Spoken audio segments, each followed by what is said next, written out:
So, hello everyone.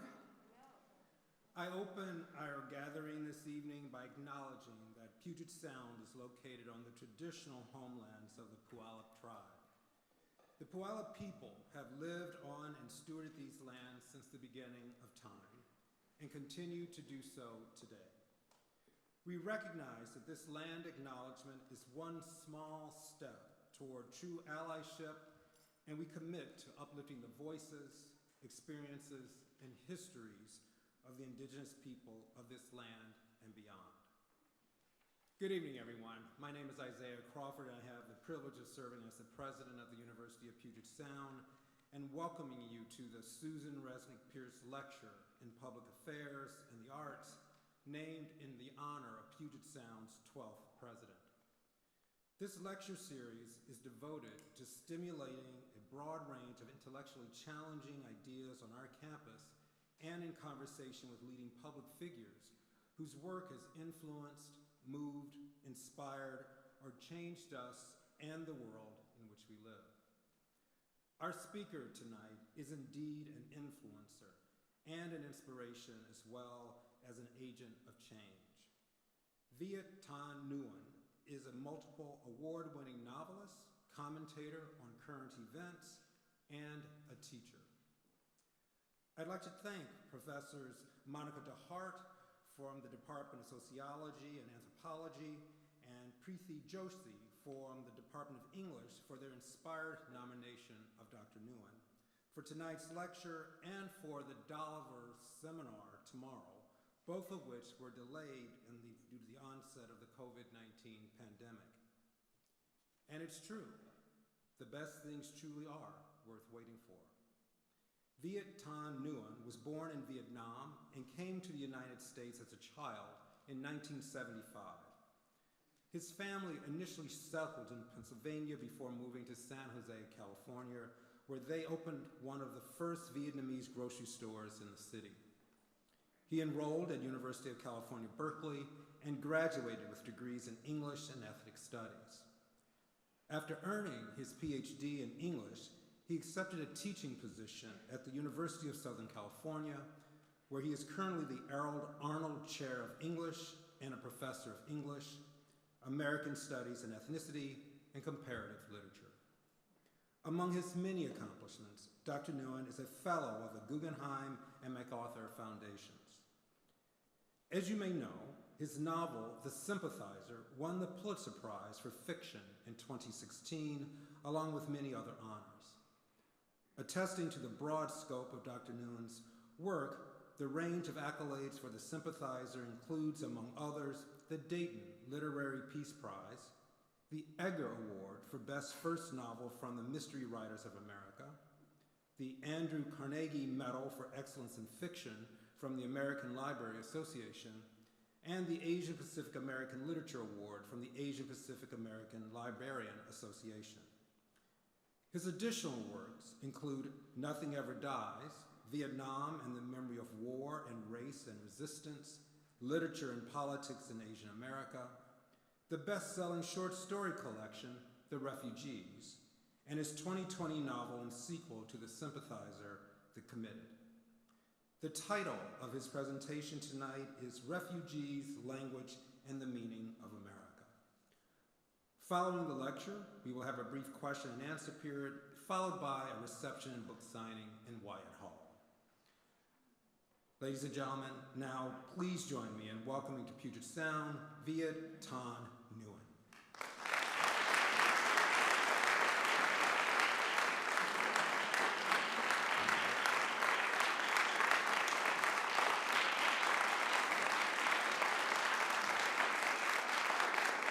Thank you so much for that introduction, President Crawford. As you could see, we're not used to human interaction yet. I couldn't figure out if it was a fist bump or an elbow bump.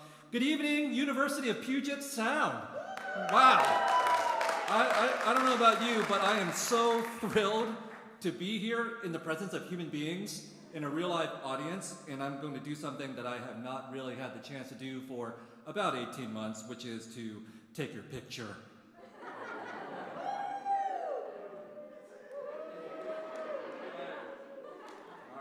Can't help it.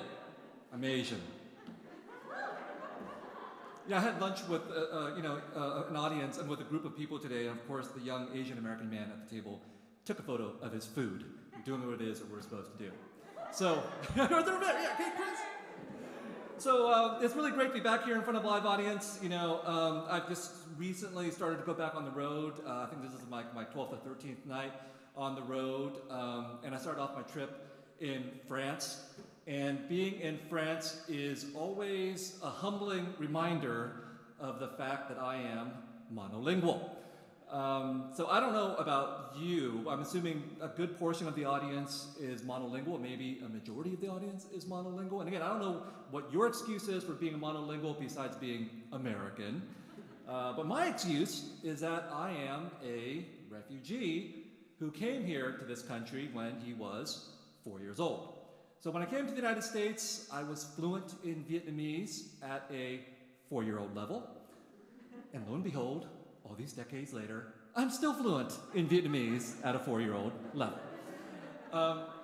And so, I call probably the oddest thing about what I'm saying is not that I'm monolingual given this audience and that we're in the United States, but that I call myself a refugee. Because hopefully it's clear that I've long ago made the transition from refugee to bourgeoisie, from camps to clubs.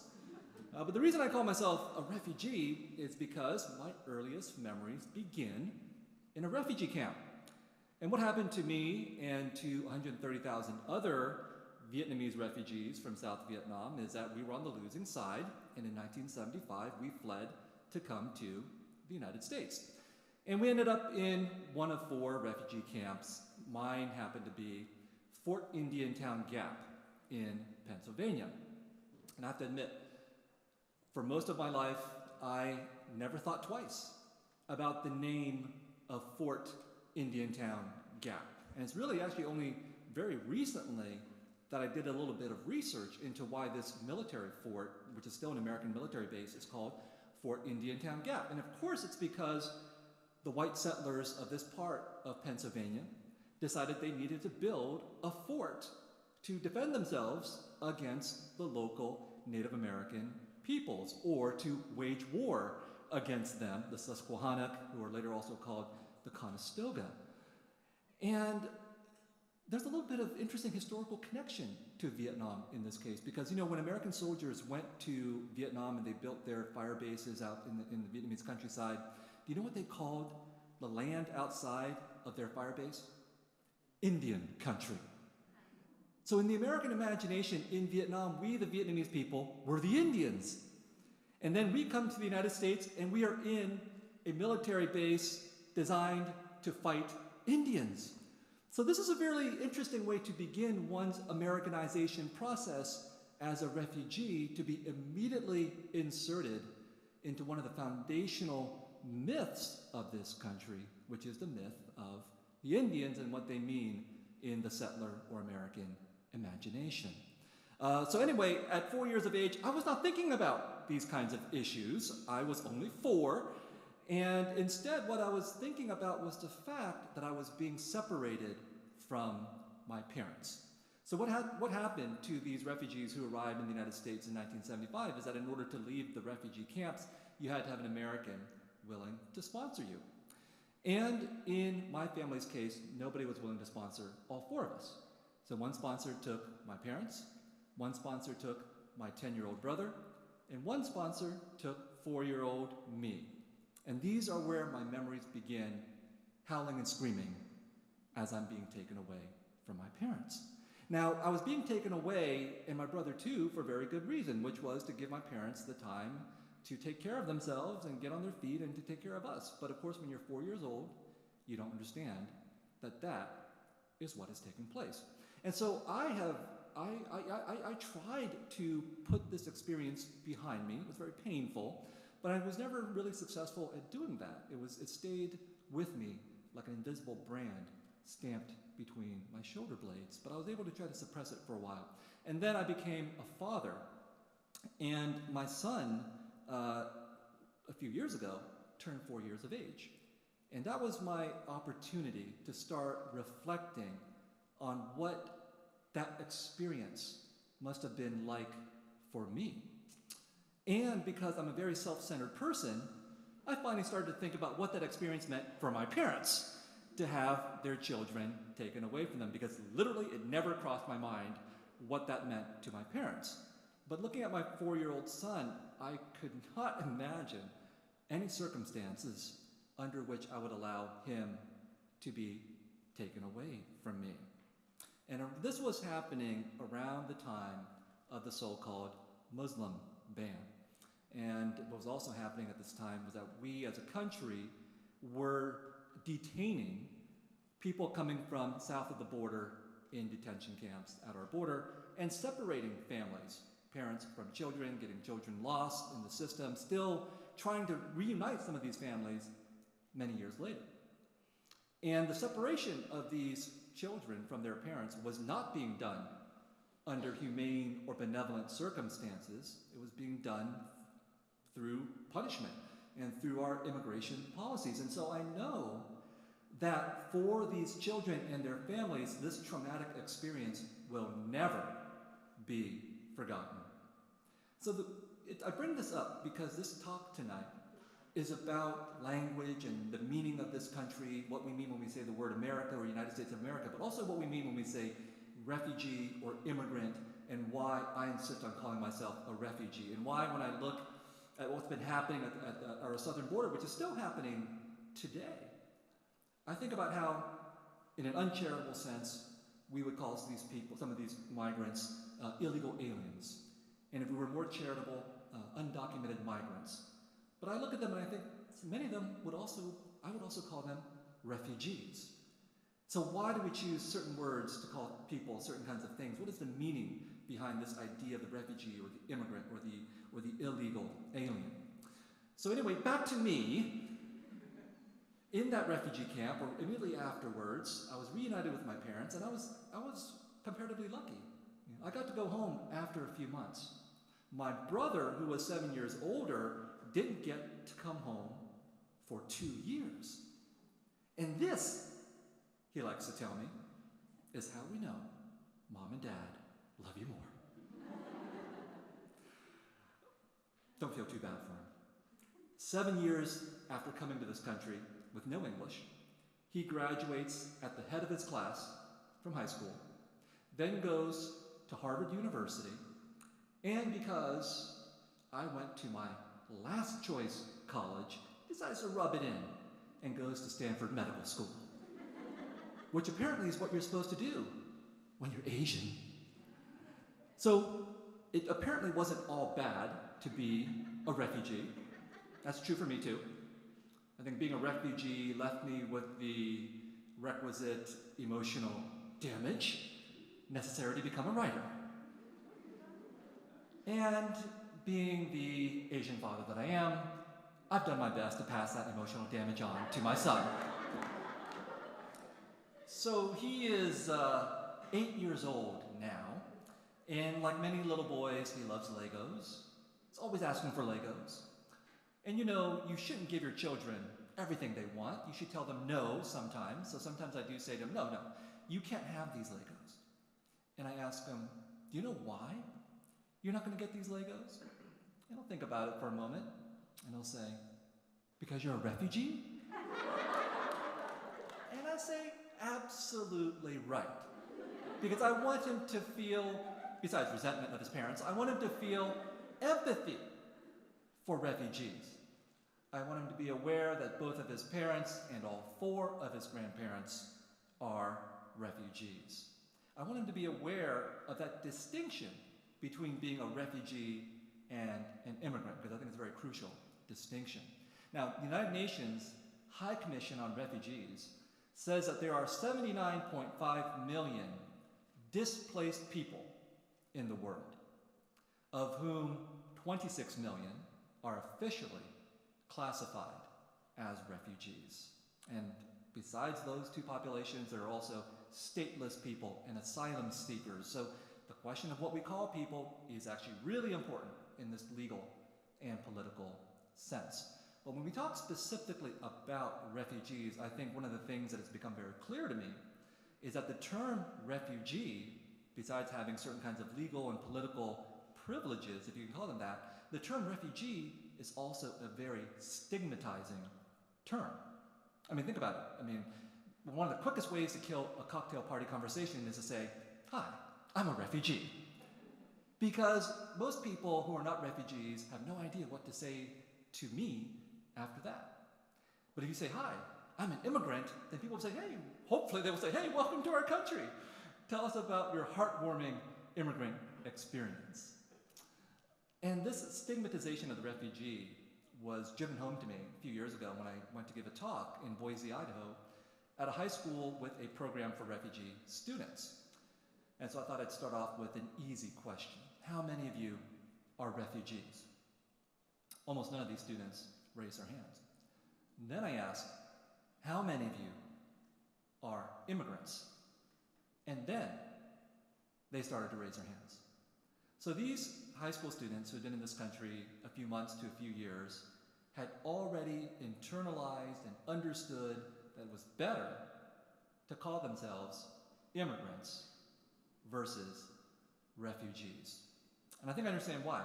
I think it's because we as a country like to imagine our country as the place of the American dream.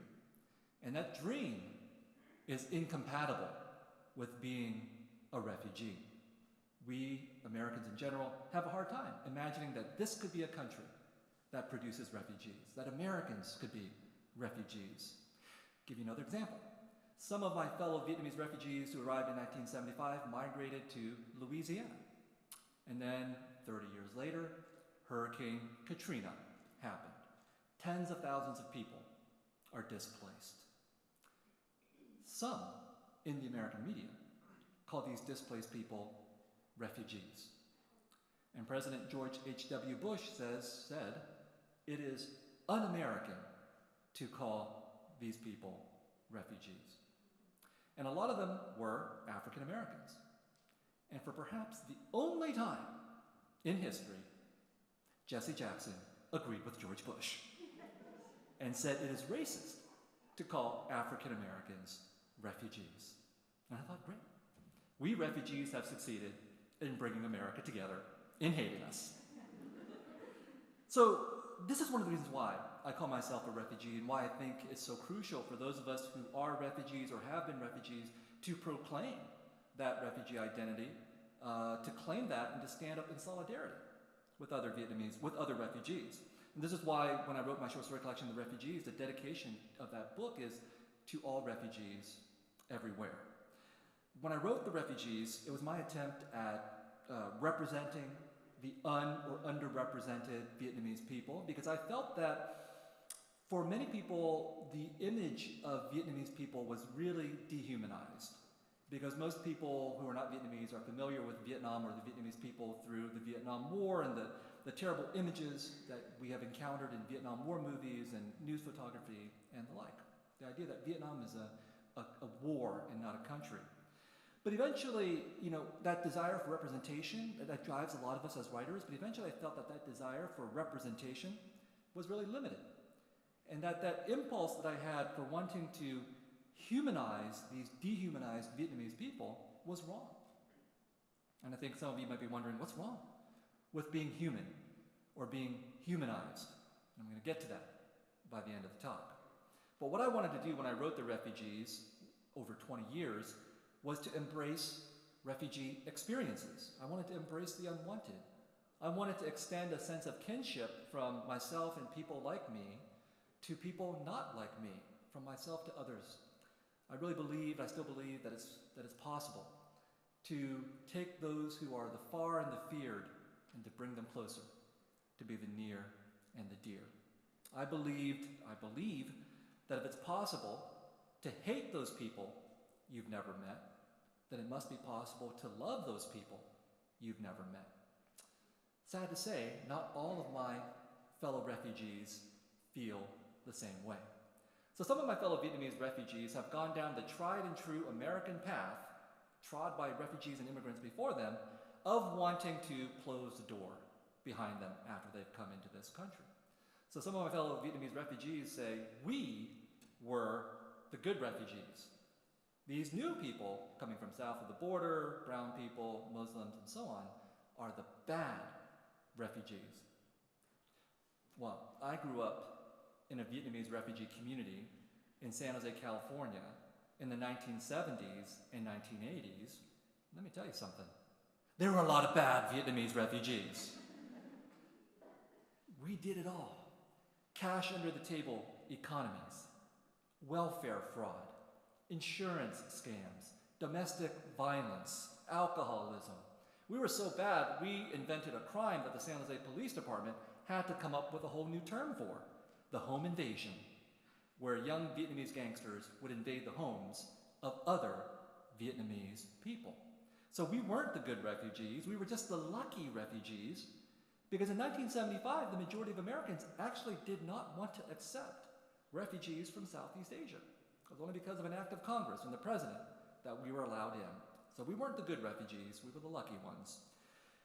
But I think this language of that binary of good and bad refugees is already kind of problematic, because when we say that someone is a good refugee or a bad refugee, what do we mean by that? I think about these Vietnamese people that I knew who were engaging in welfare fraud and home insurance scams and things like this, and I think, that's wrong, but where do they learn how to do these things? Maybe they learned some of these things from living in that wartime economy in Vietnam that had been completely corrupted by American aid. And those young Vietnamese gangsters who were invading homes, that's wrong. But where do they learn that violence?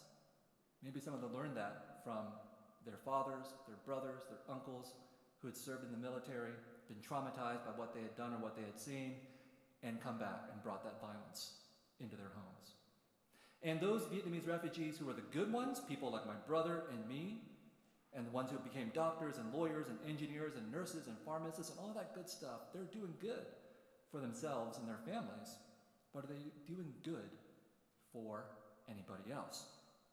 So when I hear this language of good and bad refugees and immigrants, I often hear people say, well, we're not opposed to immigration.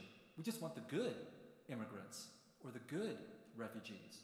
And I can't help but think that what they also really mean is we want the exceptional ones. We want the future doctors. We want the future Pulitzer Prize winners. And if you base your immigration or refugee policy on that, you'll get barely any refugees or immigrants at all. And I think that's partly the point. I, for one, believe in an America that is equal for all, where immigrants and refugees have the right to be mediocre, just like every other American. And of course, the idea of goodness or superiority or merit is often attached to people who look like me, Asian immigrants or Asian Americans. And it's a good stereotype, but of course, if you know anything about stereotypes, you know that a good stereotype always comes with a bad stereotype. And that, for us, would be the yellow peril. And over the last 18 months, we've had a very vivid illustration of how rapidly a good stereotype can turn to a bad stereotype, how rapidly Asian Americans who have been the model minority in this country can become the yellow peril. With the previous presidential administration, we see COVID-19 being characterized as the China virus and the Kung flu, and the result was this spike in violence and abuse against Asian Americans, and not just Asian Americans in this country, but people of Asian descent in many countries all over the world. So this well of anti-Asian feeling exists to be drawn from in this country, to be triggered by these images of the yellow peril that are so deeply ingrained in the Western consciousness. And my family had a very personal experience with this. In 1978, we moved from Harrisburg, Pennsylvania to San Jose, California, thank God. And my parents opened perhaps the second Vietnamese grocery store in San Jose, California, which is what you're supposed to do when you're pursuing the American dream and being the good refugee or the good immigrant. So it was kind of a surprise when I was 10 or 11 years old to walk down the street from my parents' store and to see a sign in another store window that said, "Another American, driven out of business by the Vietnamese." And I think I was too young to really understand the complexities of this sign, but in my mind I was thinking, does this person know that my parents work 12 to 14-hour days in this store almost every day of the year? Does this person know that my parents were shot in this store on Christmas Eve? Does this person know anything about my parents and what they have been through to become the people that they are and get to this country. And of course, the person who wrote that sign did not know any of these things, did not care to know any of these things. That person didn't see my parents as Americans, which might be fair. My parents, after a few years in this country, didn't see themselves as Americans. But that person also didn't see my parents as being human. And perhaps the worst thing about this story is that I internalized this sign, these words. So a few years later, I would go to this high school in San Jose, and it was mostly a white high school, but there were some of us of Asian descent, and we knew we were different. We just didn't really know how to put it into words. So every day we would gather for lunch in a corner of the campus, and we would call ourselves the Asian Invasion. That was the only language we had for ourselves, this racist pejorative. And the irony of it all was that the joke was on us, because Asians have never invaded the United States. It's the United States that has invaded Asia. Or if invasion is too strong of a term, occupied some of our countries, invited itself into some of our countries.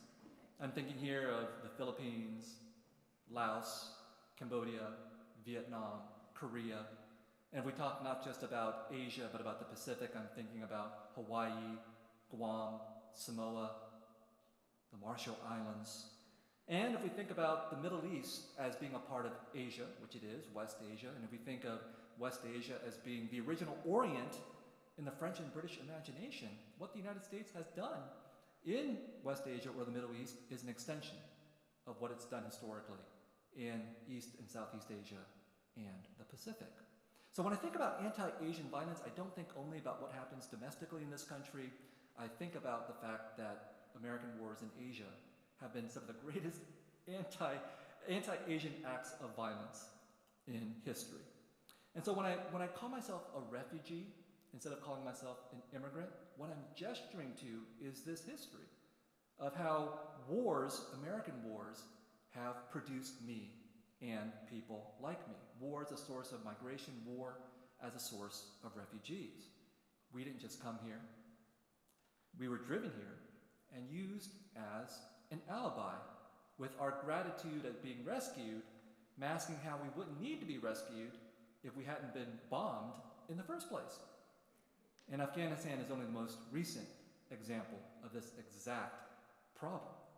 So being an immigrant, being called an immigrant, masks how many of us are here in the United States, not just because of the Vietnam War, but because of the forever war that the United States has been waging for a very, very long time. Another way to think about this for me is that I'm a refugee from one war, one US war, but I'm also a citizen of the United States as it continues to wage perpetual war.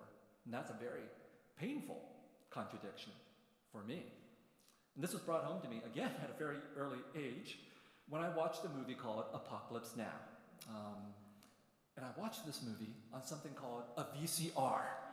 I have to explain this to about half the audience here who has never seen a VCR, but it's like this big box into which you put another box and it will play exactly one movie. In 1982, this was very exciting.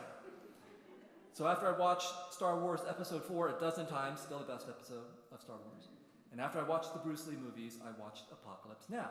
And this is an American movie of the Vietnam War. And I was an American. I loved American war movies. I rooted for Americans. And watching Apocalypse Now, I rooted for the American soldiers until the moment they massacred Vietnamese civilians. And at that moment, I felt myself split in two. Was I the American doing the killing, or was I the Vietnamese being killed? And again, I put this away, this painful contradiction I didn't know how to process, until a few years later, I went to college, and was in this film class, I was asked to describe a scene of a film that was important to me. So the first scene that immediately leaps to mind is this moment from Apocalypse Now. And as I recounted this scene to the college classroom, I suddenly found myself shaking with rage and anger that I didn't even know that I had. And this made me realize the power of stories. Now, I knew the power of stories to save me because as a refugee child, living with these parents who are working all the time, I found enormous solace in the library and in books. And so the power of stories was there to save me. But this really drove home, this experience with Apocalypse Now drove home the fact that stories also have the power to destroy me as well. It's enormous, visceral power. And you, if you belong to a majority, it could be a racial majority, it could be a sexual majority, any kind of majority that has more power than a minority. What I'm saying may not be so obvious to you. Because when you're a part of the majority, almost all the stories are about you. And so when there is a bad story about you, let's say a bad movie, you can just walk away and say, it's just a story. And it is, because there are 1,000 other movies, 1,000 other stories you can turn to. This is what I call narrative plenitude. And it's a privilege of being a majority. If you're in a so-called minority, however you choose to define that minority, almost none of the stories are about you. And so when a story about you comes along, you put enormous weight onto that story. You can't walk away from that story. You can't say it's just a story because it's the only story there is about you. So when Crazy Rich Asians came out, all the Asians freaked out. We're like, oh my God, here's a movie about us. Too bad it's not a very good movie. Like I said, I believe in the right to be mediocre. So the realization of the power of stories made me want to become a writer. I wanted to follow in the path of Muhammad Ali, who said writing is fighting. So I wanted to fight. And language, these words that I'm talking about, that would be one place to fight. Another place to fight was in memory. I wrote a book called Nothing Ever Dies, Vietnam and the Memory of War. And the opening line of that book is, all wars are fought twice. The first time on the battlefield, the second time in memory. And I thought about this because I grew up in the 1970s and 1980s, and it was very clear to me that the United States was fighting the Vietnam War all over again, both in terms of politics, but also in terms of all the movies that Hollywood was making about the Vietnam War. And I've watched almost all the movies that Hollywood has made about the Vietnam War, and it's an exercise I recommend to nobody, especially if you're Vietnamese, because this was our war. This was our country, but we had no voice in these movies. We had no voice in the stories that America was telling about this war. We had no voice except to scream, to curse, to speak gibberish, no language except to say, thank you. And so when I wrote my novels, The Sympathizer and The Committed, I refused to use those novels as an opportunity to say thank you to the United States. And that's because I have a character flaw. I'm an ingrate. And part of me felt that to say thank you was to perform the function that's expected of refugees, to perform gratitude, to perform an apology for our existence here in the United States, for having been the occasion of the Vietnam War and having been the occasion of American hospitality. And to say thank you was also a way of proving my humanity. Thank you for being here. Thank you for allowing me to be human. And I felt that I wasn't going to do that. Why would I need to prove my humanity or the humanity of Vietnamese people? It's a very common expectation placed upon so-called minorities in this country, especially if you're a writer. Prove the humanity of your people through your stories. But we're already human. To prove our humanity is only to affirm our inferiority. That's something I didn't want to do. If you're a part of a majority, you take your humanity for granted. Think about the last time you felt that you had to prove your humanity to anybody. So when I learned English in Pennsylvania, and then when I continued to learn English and master it in California, I think, that I was proving my humanity, that I could speak English and write English just as well as any other American. But doing so, I think, without any kind of self-consciousness about the issues that I've talked about, would also be to agree with my own colonization. And I bring up colonization because I think it's been certainly important to all Vietnamese people, given what's happened to us, but also important here to the United States. Now, Europe colonized the world for 500 years, and when Europeans set out to colonize the world, the way that they justified it rhetorically to themselves and to everybody else was to say that they were human, and that everybody else was not quite so human, and that the colonizing mission would be to extend humanity all over the world. Now, the irony of this colonizing project is that this humanity would justify incredible amounts of inhumanity. And so when Europeans say civilizing mission, and when Americans say manifest destiny, some of the colonized instead hear genocide, war, slavery, and conquest. So when I go around saying some of these kinds of things or writing about them, there will be a significant number of Americans who say, no, we didn't colonize anybody. It's the Europeans who colonized people, but the United States is exceptional. We didn't colonize anybody. So I would say just ask indigenous peoples whether this land has been colonized, is being colonized. And so we in the United States, I think, do not call successful colonization by its name. Instead, we call successful colonization the American dream. It's a great marketing tool. It's a great branding device. And we who are immigrants and refugees, our function in the American dream is to validate its existence, to serve as the alibi, to deny this history of colonization through our existence and our gratitude to the United States. So The Sympathizer, my novel, deals with this contradiction between humanity and inhumanity in Vietnam, colonized by France, occupied by the United States. For those of you who haven't read The Sympathizer, shame on you. All you have to know is that it's a novel that I wrote that is designed to offend everybody. And judging from my hate mail, I've succeeded.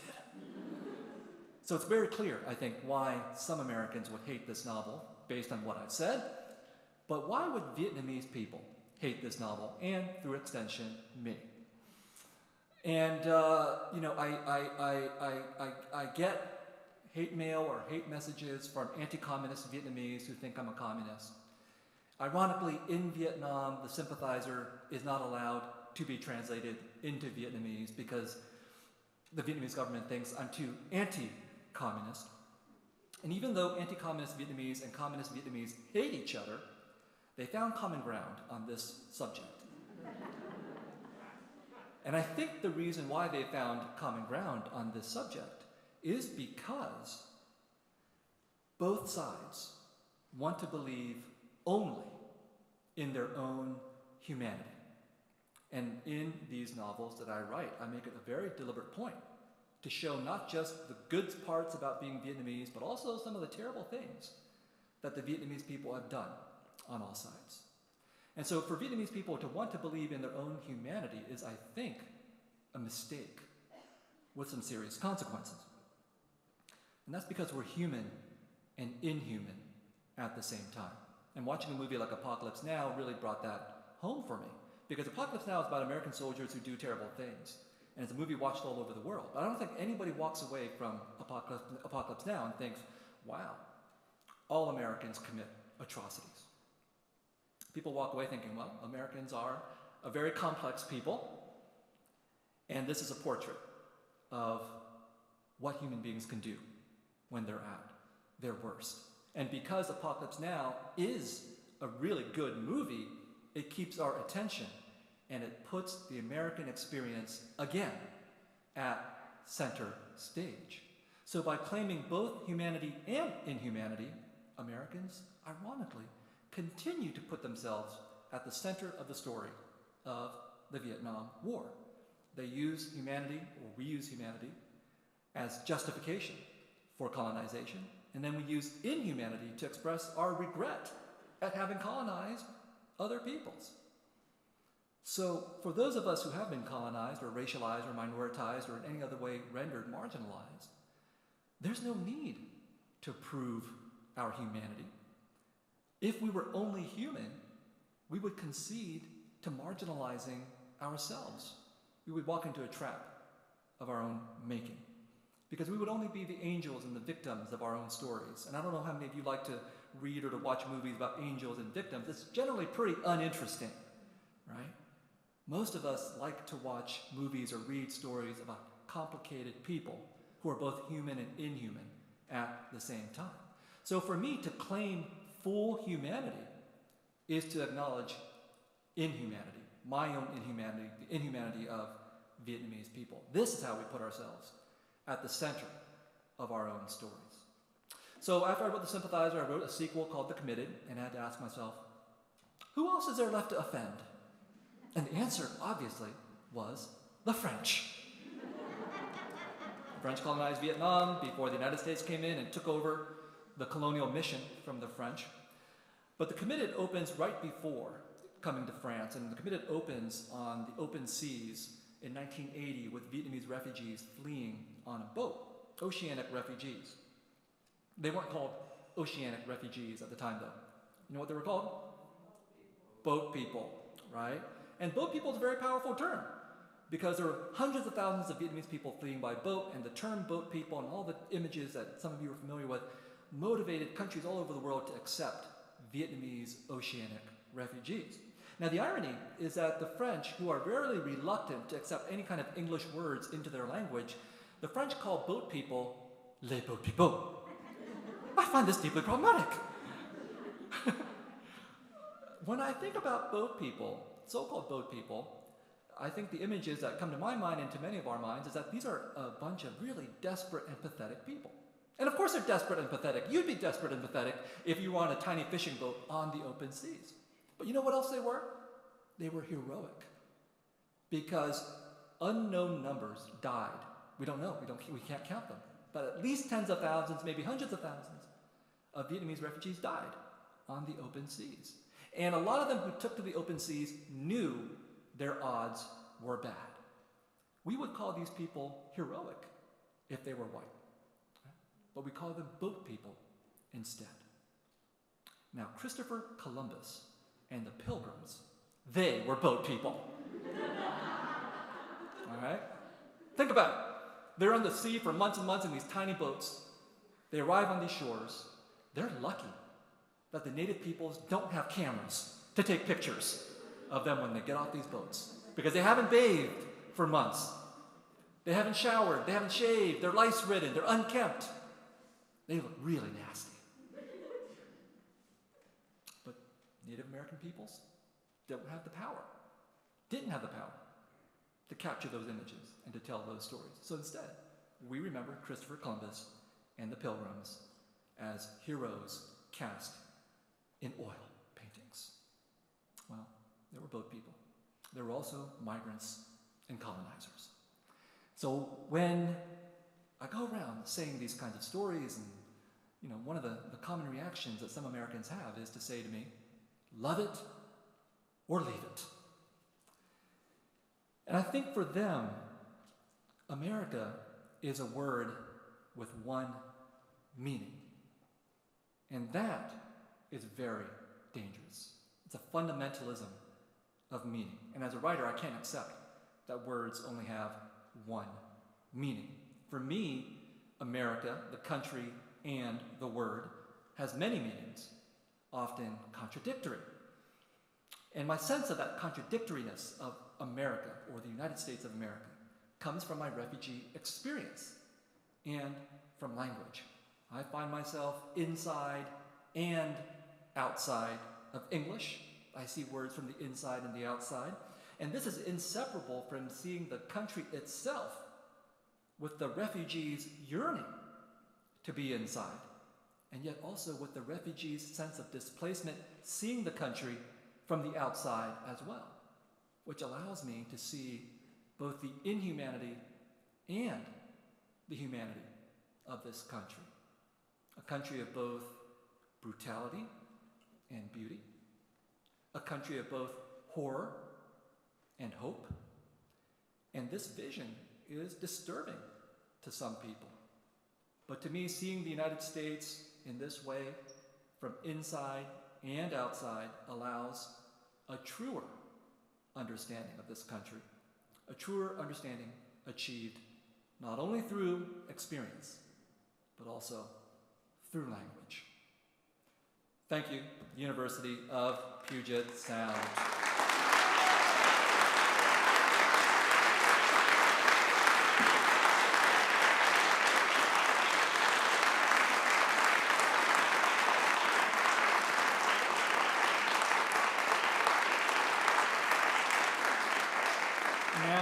Now comes my second favorite part of the evening, the Q&A. The favorite part of the evening is drinks afterward at the bar. And if you have no questions, I'll get there faster. So it's up to you what you want to do. Well, you're going to have to hold out for just a little longer. We do look forward to having some opportunity to have some question and dialogue with you. But thank you so much for that. Thank you, President wonderful Crawford. presentation.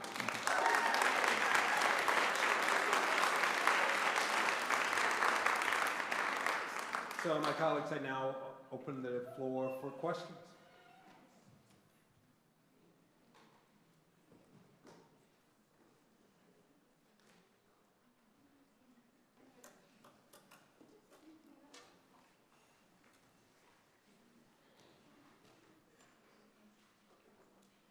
Thank you so much. My name is Marisela Fleites, and I'm an immigrant. I adore your work. So it's such a pleasure Thank you. to hear you and to see in the flesh that you are how I imagine you. Wow, thank you. Whoa. So I Yeah. have a question about Yeah. the word refugee, Mhm. because it's a legal term Mhm. that is applied to only certain type of people. Mhm. And so we don't have the freedom of calling ourselves a refugee, right? So could you talk a little bit about that, right? So, because I mean, you obviously said you are, by definition, by the legal definition of the term, a refugee, but there are many immigrants who would qualify for that, right? And so, could you please address that? Yeah, I mean, it's very much a legal definition because it's encoded in the United Nations High Commission on Refugees. There's the whole document that the UN has about how to classify refugees, and not to get into all the technicalities, but generally that you have to be fleeing from war and or persecution. And the definitions come out of the World War II experience and all the displaced peoples that are created afterwards. And then, of course, it had to be expanded a little bit to deal not only with Europe, but also other parts of the world as well. But it is a definition based on you being able to prove this persecution of you, not just as an individual, but as a part of a group. And when we talk, that's why I brought up the Hurricane Katrina example, right? Because technically, people who are displaced by Hurricane Katrina would not be refugees because you have to be fleeing from one country to another. And so these would be instead internally displaced people. There's a more specific term for that. But, you know, I come from this idea as a writer that if someone smells like a refugee, they're probably a refugee, right? But there's this human dimension of experience that exceeds what it is that's bound up in bureaucracy and legal language. And it's clear that states, governments are aware of these political and legal classifications and are intent on classifying as few people as possible as refugees. Because once you do, then you open up this set of political and legal obligations. So if someone is officially a refugee and they come to the border, you know, as a government, you are actually much more obligated to do something about them. But if you classify them as illegal aliens or undocumented migrants who are fleeing because of economic conditions, for example, that's not covered under the refugee definition. But for example, a lot of the people who are coming from south of the border are fleeing from gang wars, gang violence, for example. So why is it that we would classify Vietnamese refugees who are fleeing from a war that the United States helped to create, refugees, but people who are fleeing from gang wars and from drug wars that the United States helped to fund and to create are not called refugees? Very clearly for political kinds of circumstances. So that's why it's so important, number one, that we be aware of the terminology, refugees versus immigrants, and then refugees versus other kinds of classifications. And those of us who have the capacity to say something should say, look, again, these people, a lot of them should be classified as refugees, and they're not because the United States doesn't want, number one, have the obligation to take them in, and number two, doesn't want to acknowledge the fact that drug wars are real wars, and the United States has a real role both in consumption of drugs and then also the support of states that have, profit from these drugs, and also, of course, the creation of narco gangs, some of which come out of the United States and have been recirculated back to Latin America. There's numerous other examples like that. And so, and I think, again, I have the capacity to say something about it, and that's why I think it's really crucial, because myself and others like me could simply mask ourselves as immigrants. Again, I think it would be much more acceptable to the American dream and to New York City publishers if I'd said I'm an immigrant and I'm writing the immigrant story. But if I say I'm a refugee, or anybody says they're a refugee, then we're going to be called on to explain who we are and what we mean, and that's our opportunity at that point to make the decision. That's partly what the talk was about. What decision are you going to make when the United States offers you the opportunity to disguise yourself as an immigrant and to claim the American dream and to offer yourself as the grateful alibi to a great country? Some people would take it, and I would say some of us shouldn't. Yes. Hi, you're so cool. Do you think there's any books or movies that you've read or watched that you think portray the immigration or refugee process in like a way that you're proud of, or you think it's healthy? Yeah, I think so, and I think that we can turn often to the work of immigrant filmmakers or people with relationships to that kind of immigrant experience. And I hate these kinds of questions that my mind always blanks out. But okay, I can think of from my generation, like Wayne Wang, who was already making movies about the immigrant experience in early films like Eat a Bowl of Tea and Chan is Missing, and then of course he did the Joy Luck Club, which was the predecessor to Crazy Rich Asians. I can think of Corey Fukunaga, who's now famous for doing the new James Bond movie, but he came into fame for Sin Nombre, is that the name? About undocumented migrants riding the train north into the United States. Please email me, and I will give you a more detailed list when I'm not so under pressure to try to come up with these terms. But I think we have more stories about these kinds of immigrant and refugee experiences, because even with cinema, there's gradations, right? So if you make the domestic drama story, the story that's set in a household, it's a lot cheaper than making the war movie. So that's why war movies still continue to be dominated by these much more nationalist visions, where the experiences of civilians, especially civilians in other countries and refugees that are produced from that, are totally ignored. But if at the cheaper end of that cinematic spectrum, where it's the homegrown Asian American or Latino filmmaker or African American filmmaker who's making these kinds of stories on a shoestring budget, you're much more likely to see stories that focus on the immigrant and refugee. And so much more heartened by that side of things. If you had asked me, are there any good movies about the Vietnam War that talk about Vietnamese people or Cambodians or Laotians or Hmong, I'll say not many, very, very, very few. Again, because with war, you're talking about bigger budgets, and things with bigger budgets are always much slower in terms of being able to tell the stories of people who do not fit the typical American profile. Yes? Hello, thank you for coming. So my question is, so I read your book, The Refugees, and I really enjoyed the story about the professor and his wife. And I couldn't help but wonder, like, that you had really good dialogue and imagery in there.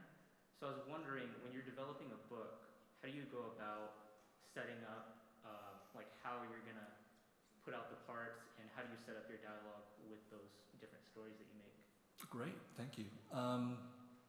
I would just say that writing The Refugees was one of the worst experiences of my life. That was 20 years of misery, and it was partly because I had to answer the question that you're talking about, like how do I write a scene, how do I introduce a character, how do I make dialogue that doesn't sound wooden and that what people would actually talk about. And I don't. If I could answer that question, I would be a writing professor, and I would write a book, how to write book, and make a lot of money that way. And obviously, I just don't know how to answer your question, except to say trial and error. Read a lot and write a lot. This is a terrible answer. Oh my God. Read a lot and write a lot. Read and that means reading what's really good and what's not so good, because reading what's not so good teaches you what not to do. And it's a very subjective definition. What's not so good varies from person to person, but you have to find your own sense of taste and what you like and don't like. And so that's what I did. Like, I wrote a dissertation on Asian American literature, which means I had to read almost everything that Asian American writers had written by 2002. And let me tell you another fact, a lot of Asian American literature isn't very good, but that's true for everything. A lot of everything isn't really good in any category. But you as readers only have to read the stuff that's good. You ask someone, what's good in Asian American literature? No one's going to tell you, read this crappy book. They're going to say, read this other book. But when you read all of a category, you can tell what's good and what's bad. So whatever it is that you like, whatever genre, whatever kind of story, immerse yourself in it. That'll teach you what's good and what's bad that you want to imitate and refuse. And that will help you figure out these technical questions that you're talking about. As for the dialogue issue, I think it's really important for writers to always be listening and paying attention. You tell me if your experience is different. My experience is that most people don't listen. This is why people hate being talked to on the airplane or whatever, right? Because no one bothers you on the airplane to say, I'd like to listen to your story. They bother you to say, listen to me and what I have to say. And most sane people would sort of ignore that. But I, as a writer, usually I go long, which means sometimes I have very long flights where I'm listening to people tell me their story. But it's important because if you see me listening to you, it means I'm listening to you, but I'm also absorbing everything from you to use as potential material in a story someday. And that's important for writers. We have to be open, we have to listen, we have to be empathetic, even with people we don't like, even with people who bore us, because one of the things that we're trying to do, I think, is just absorb different characters, different personalities, different speech rhythms, different words that people would say. And this is how you have to start to develop an ear for dialogue or for the rhythms of people's language. And so then when you're writing the dialogue yourself and then you read it out loud and you imitate the voices of your characters, this helps too. You're like, well, people wouldn't really talk this way. And then you want to get to a point where your own ear for dialogue and rhythm is something that you can recreate on the page. Are you a writer, by the way? Aspiring. I just wanted to humiliate you. That's all. Anyway, but good luck. Good luck. I just have to share a story. I wrote my first story when I was 8 years old, I think in 3rd grade, called Lester the Cat. Wrote and drew it, bound it. And then the public library gave me an award for it and set me on to 30 years of misery trying to become a writer. So I wish on you a much more pleasant experience than I have. Good luck. I don't have a question, I just have a comment that I went to Vietnam in the 90s after it opened up to the Americans to travel there. And when I came back, my parents were mad. And I'm like, what are you so mad about? She goes, how could you have gone to that country after everything they did to us? And I'm thinking, everything they did to us, they did not invade us, we invaded them. But you could just not get that conversation over with them at all. Yeah. It's everything that we had done to them, or they had done to us. Yeah.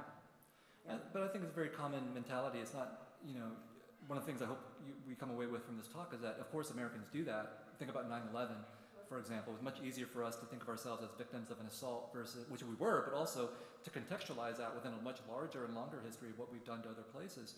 But Americans are not unique in that kind of perspective, which is why I wanted to introduce also how the Vietnamese have thought about some of these issues as well. Whatever side you pick in a Vietnamese conflict, each side is going to say, we were the victims and those other people were the victimizers. And that's a very human impulse. And it's something, of course, that writers have to overcome, but also all of us have to overcome if we want to, fulfill the grand rhetoric of no more wars, let's just have peace and all of that. We're not going to be able to achieve that if we only think about what other people have done to us and not what we've done to others. Thank you.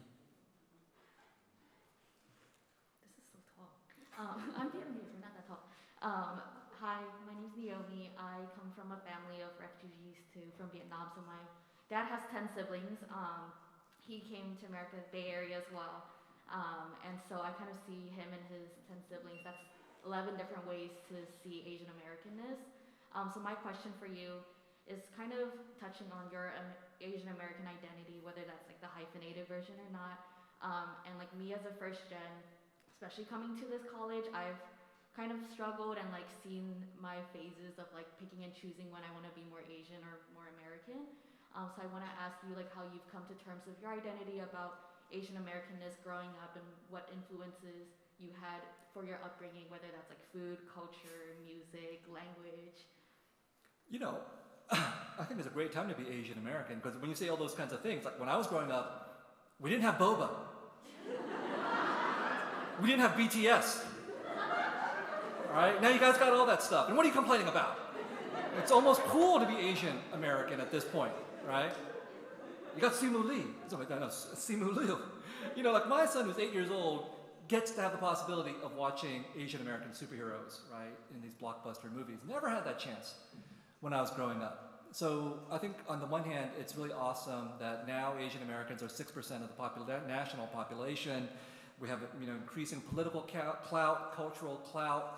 That comes to cuisine as well, like nuoc mam, fish sauce. Like, oh yeah, now if you don't know what nuoc mam is, you're the problem, not me. Okay. And so there's been a huge sea change in that regard, which is why increasingly I have a problem being Asian American. You know, I'm just sort of when it was not cool to be Asian American, when I went to college at Berkeley, you know, then it was like, oh, we are going to be the revolutionary Asian Americans. This was 1990. Like, oh, I'm so upset that I had this whitewashed history in high school. I never learned about the internment, never learned about this, that, or the other. And now I'm going to be the angry Asian American. That was my political consciousness for many, many years. And we were the insurgents.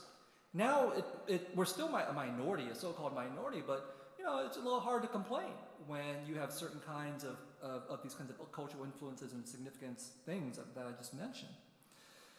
And so I think we've reached a point where it's actually obviously cool that we have to support various Asian American causes and politicians and movie stars and all that kind of thing, but we should also think about the complications of what it means to be Asian American, which is part of the point of this talk, that to be an Asian American on the one hand has been absolutely crucial to political self-defense in this country. Anti-Asian racism brings us together, and if we didn't have Asian American organizations, what would we do? And so we have to claim our citizenship, claim our belonging to this country. But what happens when claiming belonging to this country also involves claiming belonging to colonization and everything that it entails? And part of the point of the talk was to say colonization is not a thing of the past, it's a thing of the present.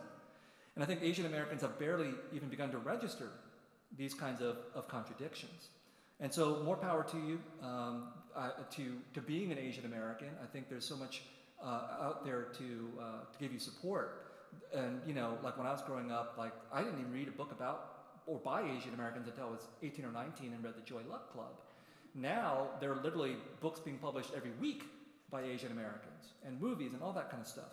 So the sad thing about your question though is that even for a generation like this, yours, you're still wrestling with some of these issues that I was wrestling with in the 1980s and people before me were wrestling with in the 1950s and so on. And oftentimes that's interpreted as an identity crisis. East versus West, that kind of thing, you know. And I refuse that terminology because I don't think we have an identity crisis. You know, we have a political crisis. And the political crisis has to do with everything I talked about, the racialization of Asian Americans as a model minority and as a marginalized population, which is tied not to identity, not to East versus West, but tied to labor exploitation, racial discrimination, the structural necessity of having Asian Americans or Asian immigrants as a pool of labor to draw from and having us fulfill our function in the United States and its settler colonial economy. And that's what Asian Americans, I think, need to focus on, not so much on whether Rachel Ray screwed up our pho recipe. She did. It's awful. If you've seen it on YouTube, it's terrible. You know, but that is not the political fight we need to have. You know, that's just a tweet. The political fight we need to have is about this political crisis out of which we come as Asian Americans. Thank you. We want to get Dr. Nguyen to his after-lecture cocktail very soon. I think we have final 3 questions here. Right. Okay, well, I'll make it short. Thank you so much for being here. I've really enjoyed this evening. And I've been thinking all evening about what you might make of this little story about a friend of mine who just recently moved to the Azores, a white man with his partner. And, you know, speaking of political disillusionment, that's why they left. And now they've bought a home. And when they first got there, he was walking around calling himself an expat everywhere he went. And finally one night, someone kind of set him straight about, isn't that wonderful that you get to call yourself an expat? And he was mortified about the mistake he had made, or just the thing he didn't see about the fact that he had that privilege to call himself an expat. And I wondered what you might have to say about that language. I would love to call myself an expat. No one ever calls me an expat. You know, and it's the exact experience when I go to Vietnam, for example. Obviously, all the white folks I know in Vietnam are expats. And then, you know, we who are Vietnamese, even if grew up in the United States, we were born in the United States, we are just Vietnamese. When I'm in Paris, I just came from Paris, Hemingway was an expat. I'm just a Vietnamese person in Paris, right? So it's the expat is part of that mythology of adventure and travel that is associated with the privilege of coming out of an imperial country like the United States or other kinds of places, which are basically white, right? And we who are of color, it's not that we're exempt from privilege. Like let me just say, when I was in Vietnam, the most colonial, obnoxious person I met in Vietnam was a Vietnamese American, who was a diplomat with the consulate, and he had the power to stamp visas, and it made him a total jerk. So we can also engage in this kind of behavior as well, but we are not classified as expats. So it's a very different sense of classification, but the systems of privilege that go along with having class and the ability to travel, that is actually not only reserved for Europeans or for white people, but we certainly see the impact of that colonizing mentality on the elites of so-called minorities or colonized countries as well.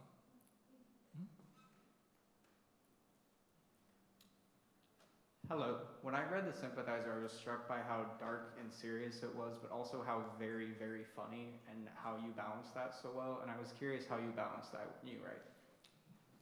It's kind of funny because before I wrote The Sympathizer, none of my friends would have said Viet is funny. But being a writer allowed me to tap into something inside of myself. And I think this is actually kind of important for all writers. To be a writer, you have to go deep inside and find the voice that you have suppressed your entire life or that has been suppressed for you, and to let it out, because that is genuinely your voice. So apparently I've always had this dark sense of humor that was only in my own head. I was, I can't say this. No, can't. And so it was really liberating then to finally, with The Sympathizer, let it out. And the balance is kind of crucial, because a book that is only humorous but has no politics would be entertaining but not very memorable, and a book that is extremely political with no sense of humor would be hard to read, because if The Sympathizer was only the catalog of horrors and atrocities and terrible things that happened, I think a lot of readers would not have read very much of it. But because on page 82, our narrator has sex with a squid, no one forgets The Sympathizer. Those of you who haven't read the novel are like, what? On page 82? Yes. So it takes a very fine mind to be able to balance between political seriousness and sex with a squid, and it's just a matter of continuing to practice that technique until hopefully you get it right. Page 142. Are you sure? All right. Okay. Yeah. I think this is the last question, right? Okay.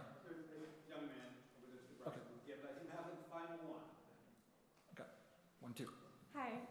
You talk about the right to be mediocre, and I'm wondering what those expectations of exceptionalism feel like, and if you think that's something that's unique to how refugees are sort of treated in America or sort of all over the world. Well, I think the exceptionalism is definitely tied to being a so-called minority, right? Because let's say, like, Jonathan Franzen. I always use Jonathan Franzen as an example because everybody knows who he is, right? I'm not trying to pick on him, but Jonathan Franzen is a very good writer, and he's treated as such. But I don't think he's treated as exceptional outside of being a writer. No one says Jonathan Franzen is an exceptional American. Jonathan Franzen is an exceptional Midwesterner, right? He's not called on to represent in that way. Whereas if you are a so-called minority, you're already singled out as a representative of a population, So for example, like, if you Google my name, right, you'll come up with me. But you also come up with people who have committed crimes, right? I have a very common name. So whenever I see that, I'm like, oh my God, Viet Nguyen, why did you do that? Why did you disgrace the race by doing whatever it is that you did? So even I'm susceptible to that impulse of representation. So to be a success story or to be the opposite, the disappointment, is totally tied with this representational aspect of being a minority, that everything you do somehow is supposed to be tied to your community in some way or another. And that is something that has its benefits, but also a lot of drawbacks. Because, for example, when The Sympathizer came out, the review in the New York Times said, hey, Viet is a voice for the voiceless. In other words, treating me as an exception who could then be used as the representative for the entire community.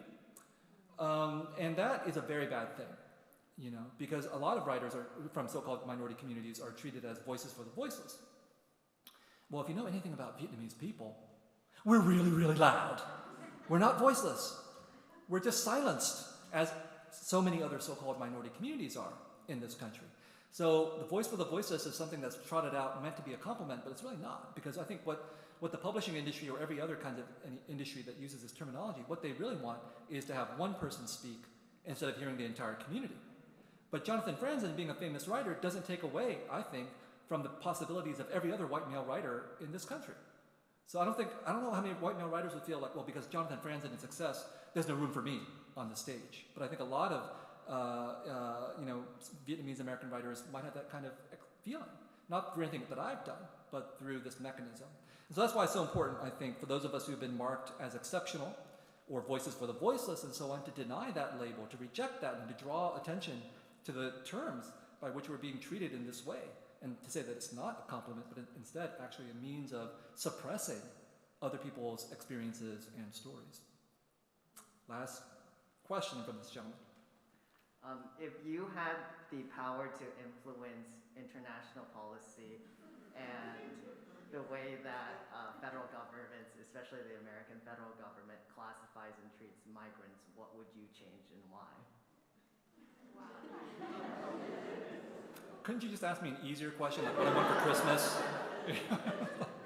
I mean, you're asking me for a utopian answer.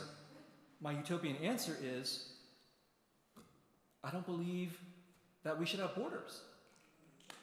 I think, in Nothing Ever Dies, I have a section where I say, look, thousands of years ago, people were murdering each other over the distinction between one village or one tribe and another village or another tribe. Then there was city-states that people were killing each other over, those kinds of boundaries. Now we have nation-states, and we're willing to fight and die and destroy each other for nation-state boundaries. And we accept that as natural. And if you bring up this idea of eradicating borders, people freak out. Well, what do we do if we don't have borders? Well, the fact is we don't kill each other anymore, usually, over whether one football team is better than another, or whether California is better than, I don't know, Arkansas.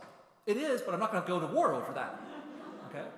So my utopian sense says, look, if this was possible over thousands of years, then obviously, yes, we're not going to do it in the next 50 years or 100 years, that we're going to eradicate national boundaries.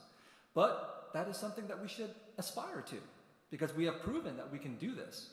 We've also proven that we can blow each other up with atomic bombs. So what are we going to do first as human beings who are capable of humanity and inhumanity?